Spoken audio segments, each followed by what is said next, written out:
So the New Warrior thing in August of 90, working with Mrs. Winton through all of 91 and most of 1992, it was all this one thing, this cleansing thing. And the peak of it would be that Louis had this idea that he had to do something really remarkable for his 40th birthday. And he didn't know exactly what it was. He had made a friend with this artist person in Minneapolis, and she shared with him this idea because she had this fascination with going to India. She had a friend who'd gone to India and did this pilgrimage. And even though it wasn't really something that was like Louis was keen about, he developed this idea that, wow, I guess a pilgrimage, doing the Hindu pilgrimage from New Delhi to Gangotri, that would be a pretty radical thing. I mean, Louis didn't have any real fascination with India, but he did with Nepal. And his vision would be if they did this 30-day pilgrimage, that it could end not at Gangotri, India, but actually in Kathmandu, Nepal. So this became a fascination. And because Louis' birthday is in September, they should do this pilgrimage in August. And so this is going to be our next story.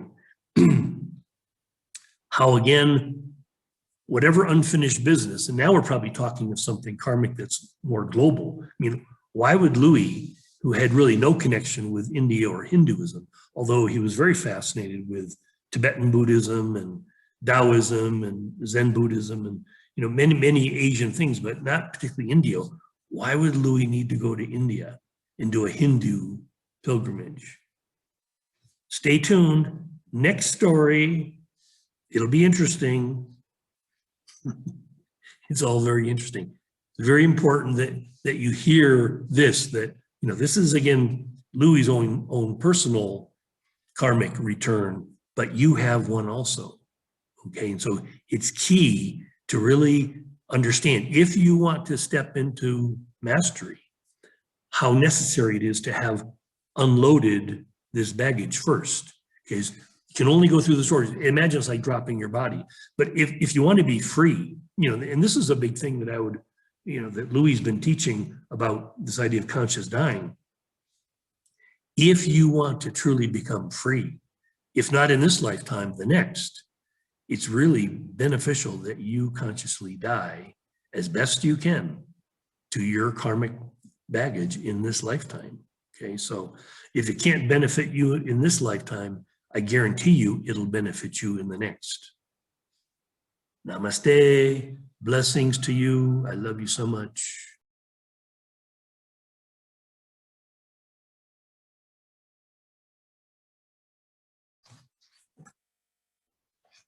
Okay, welcome, good morning. We have a difficult journey to explore this morning. And Louis is still relatively young in his process of learning, recovery, and learning the essentials. And, along the way, it's very easy for any egoic structure to want to hold on, want to possess, want to sort of acquire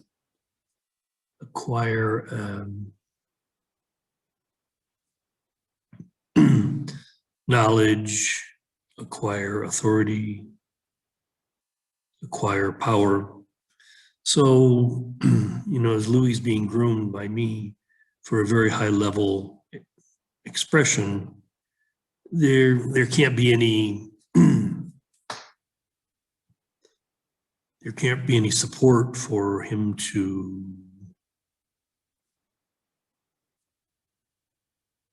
make any of it special, make something about himself special. So early on, after the the warrior training, Louis has this idea that he has to make his 40th birthday so special. Then this idea comes up about the spiritual pilgrimage to the source of the Ganges in India. Just, again, pretty crazy idea. Why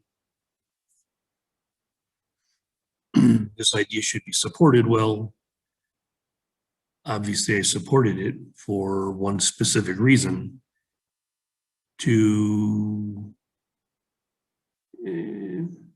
pretty much humble Louis for the rest of his days. After this experience, this devastation was quite different than a car crash, a near-death experience.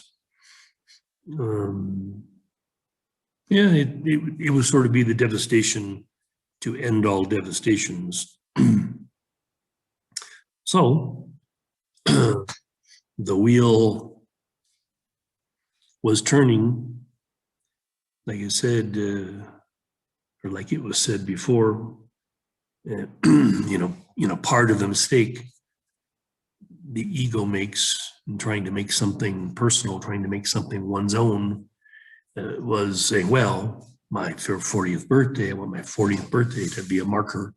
So his 40th birthday coming in September, would have the trip be planned for August, right in the middle of the monsoon, the very worst possible time to go to India. But there they were, Louis and his friend Trish, plopped down in New Delhi, a very difficult trip just getting there, flying from Minneapolis to Chicago, very long flight. Maybe no, I guess it was Minneapolis, New York. Overnight flight to London, getting very little or no sleep at all.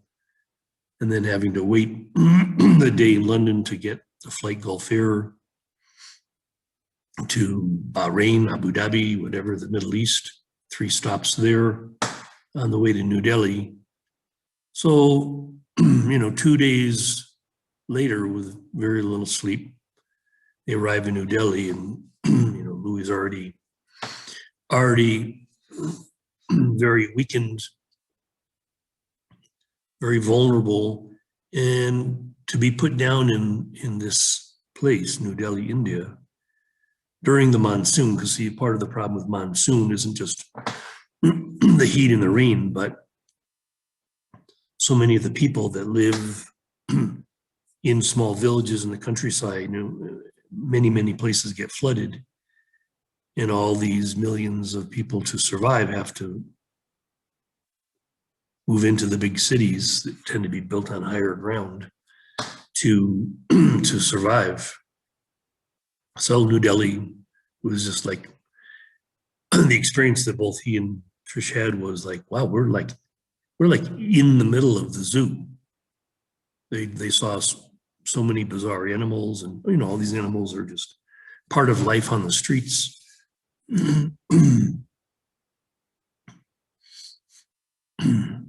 The whole point, I guess, of this is to throw Louis into such a state of the unknown that nothing would,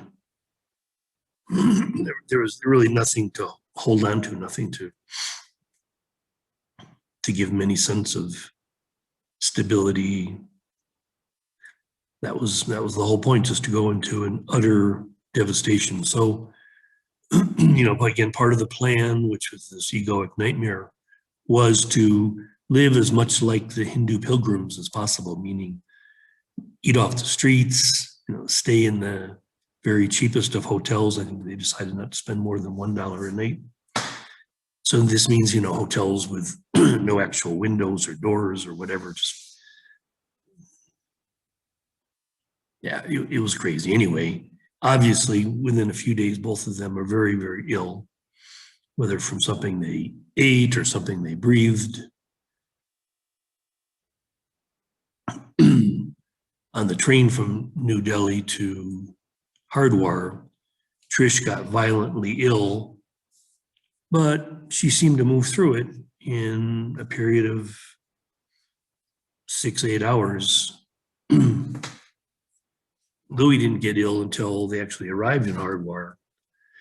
But I think Trish, it was something just with her stomach. So she went through her purging and she was better. I think with Louis, it was something he breathed into his lungs.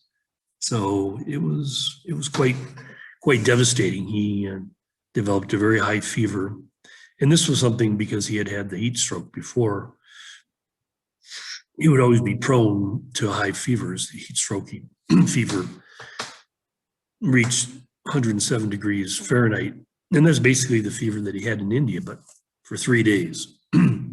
So it pretty much devastated him. He really was like being on his deathbed in this hotel in Hardwar, and the only place they could find that would rent a room to a non-Hindu was this little hotel right on the main street in the center of the village. And they had this parade going back and forth because it turned out again, another level of devastation was that because this is this holy time, there was a birthday party for Krishna, a 3-day festival in Hardwar where millions of pilgrims inundated Hardwar. And it was just like, not 24 hours, I think they took about a 4-hour break in the night, but 20 hours a day, just back and forth up and down the street, music, chanting, incense, crazy, just crazy.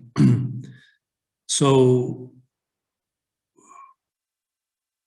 by the end of this 3 days, if the fever finally broke, Louis obviously, his body didn't die. It's still useful, even though I think 90% of his brain cells were fried. Can you imagine 107-degree fever for 3 days? That kills most every brain cell that he had. So I think today his body's operating in a different capacity. not pretty much, as I said, the logical egoic structure was pretty much shattered and could never ever be recovered, which was kind of the point.